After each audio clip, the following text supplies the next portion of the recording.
ভাই ও বোনেরা, আপনারা যে যেখানে থাকেন সকলে সুসজ্জিত সুন্দরভাবে সুশৃঙ্খলভাবে আমাদের তারেক জিয়াকে গ্রহণ করবেন, এটাই আমার আশা। আমি এখানে আসছি আপনাদের কাছে কিছু কথা বলতে, যে আমার নেতা দীর্ঘ 18 বছর প্রবাসে ছিল, তিনি অনেক কষ্ট করেছেন। এখন তিনি আমাদের দেশে আসতেছেন, তার মাতৃভূমিতে আসতেছেন। আমরা তাকে স্বাগত জানাই।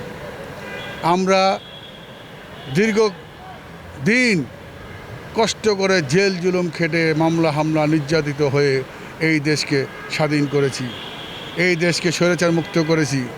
আজকে আমরা উৎসাহিত উল্লাসিত, আমার নেতা তারেক রহমান দেশে আসছে।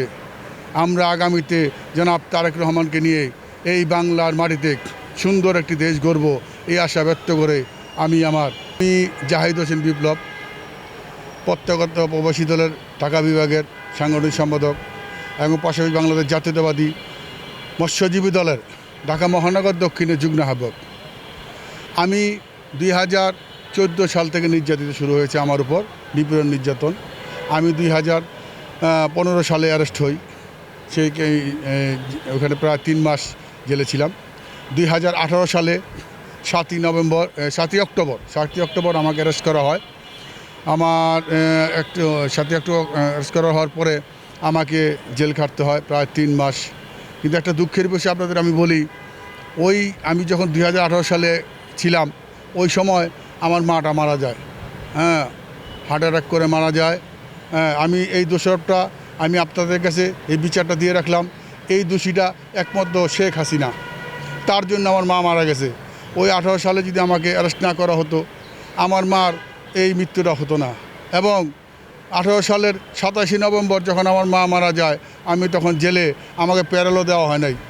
আমি আপনাদের কাছে বিচার চাই, আপনারা আমার এই বিচারটা করবেন।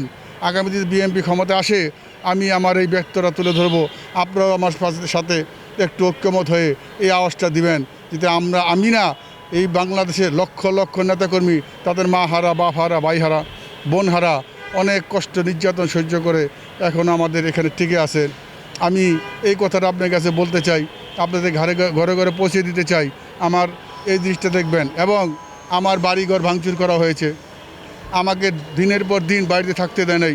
17 বছর রাস্তাঘাট মানুষের বাড়িতে, পাড়া প্রতিবেশীতে আমি থাকার চেষ্টা করছি, অনেক জায়গায় থাকতে দেয় নাই। অনেক আত্মীয় স্বজন আমাকে থাকতে দেয় নাই, তারা পুলিশের ভয়ে, যে তোমার জন্য আমাদের সমস্যা হবে। এত নির্যাতন নিপীড়নের পরেও আজকে উল্লাস, আজকে খুশি এটুকু লাগতেছে যে জনাব তারেক রহমান এই দেশে আসবে। এই বলে আমি এই বাংলাদেশে বিএনপির যে রাজনীতির ধারা, সুষ্ঠু ধারা, সের কোনো বিকল্প নাই। বেগম খালেদা জিয়া এই দেশের একজন নেত্রী, তিনি গণতন্ত্রের মা জননী। তিনার সন্তান জনাব তারেক রহমান, সে একজন দেশপ্রেমী এবং সে মানুষের নয়নের মণি। ইনশাআল্লাহ বিএনপি ক্ষমতায় আসবে এবং এই দেশ সুসংগঠিত করবে এবং এই দেশে শান্তি ফিরে আসবে, মানুষের সাথে মিলেমিশে চলবে, এটাই আমি আশা করি। এভাবেই হবে, এই সুন্দর দেশটাই গড়বে তারেক জিয়া, এই আশা ব্যক্ত করে আগামী নির্বাচন ইনশাআল্লাহ 2025 সালের 2026 সালের 12ই ফেব্রুয়ারি যে নির্বাচন হবে, ইনশাআল্লাহ আমরা আশা রাখি যে সুন্দর শৃঙ্খলাভাবে হবে এবং ডক্টর ইউনূস এই দেশের নির্বাচন যাতে জাতির কাছে একটা গ্রহণযোগ্য নির্বাচন হয়, সেটাই আমাদের আশা ব্যক্ত করি। এবং বিশ্ব যাতে বলতে পারে যে না, বাংলাদেশে এত বছর যতই নির্বাচন হয়েছে তার চেয়ে 100 সাকসেসফুল এই নির্বাচন হয়েছে, এটা যাতে বিশ্ববাসী আমাদের দেখে আমাদেরকে উৎসাহ দেয়, আমাদের প্রশংসা করে, ডক্টর ইউনূসের প্রশংসা করে, এই আশা ব্যক্ত করি আমি।